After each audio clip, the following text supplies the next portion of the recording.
had makeup in my face for a whole day today, so it's time for me to finally remove all my makeup. I was trying to make a cute little video हैन, तर मेरो हातमा चाहिँ यो तीनटा प्रोडक्टहरु अटि नै रहेको थिएन, so I was struggling and trying to arrange my camera different angle मा ट्राई गरेर arrange गर्दा पनि मलाई आएन के, अनि त्यही भएर मैले छोड्दिए. I finally give up अनि म चाहिँ स्किन केयर तिर स्टार्ट गरे. फर्स्ट मा चाहिँ of course you need to tie your hair back, किनकि मलाई फेस वाश गर्दाखेरि चाहिँ लाइक सिंगल हेयर मेरो मुखमा आयो भने चाहिँ मलाई कस्तो इरिटेट लाग्छ. मैले चाहिँ आज तीनटा प्रोडक्ट युज गरिरहेको छु. फर्स्ट इज फ्रम गार्नियर अनि दुईटा फेस वाश र face oil is from lux. It is pronounce as Lux or I don't know, but it is spelled as LUXE.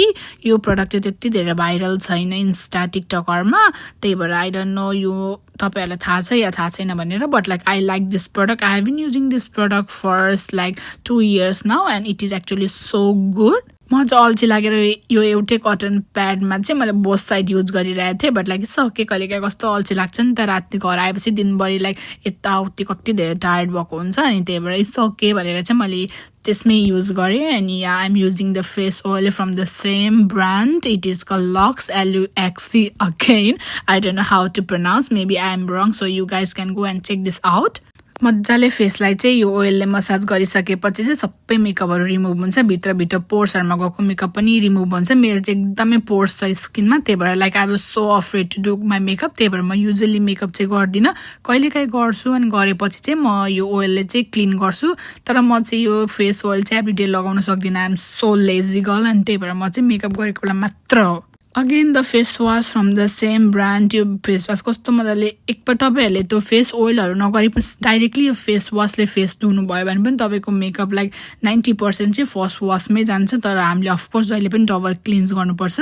राम्रोसित फेस क्लिन भएपछि चाहिँ अब पालो स्किन केयरको म चाहिँ जहिले पनि फर्स्ट स्टेपमा मेरो चाहिँ टोनर हो फ्रम अनुवा. त्यसपछि राति चाहिँ म जहिले पनि रेटिनोल लगाउँछु. म एभ्री डे त रेटिनोल लगाउँदिन, तर विकमा चाहिँ 2 or 3 टाइम्स चाहिँ म बिहाको बेलामा चाहिँ लगाउँछु.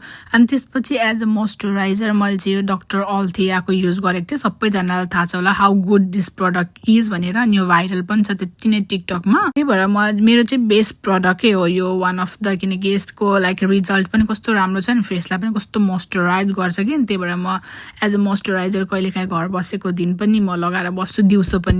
अनि त्यसपछि चाहिँ आई क्रिमको लागि यो सोम बाई मी भन्नेको युज गर्छु. मेरो सकिनै सकेको छ क्या, literally I am running out. मैले चाहिँ फेरि अर्डर गर्नुपर्छ होला यो प्रोडक्ट, कस्तो आइ पनि रहेको थिएन. You guys can see how like I love this product. अनि त्यसपछि म यो लगाएर चाहिँ मजाले फेसलाई नट फेस लाइक आइजलाई मजाले मसाज गर्छु. अनि अफकोर्स अब लास्ट स्टेप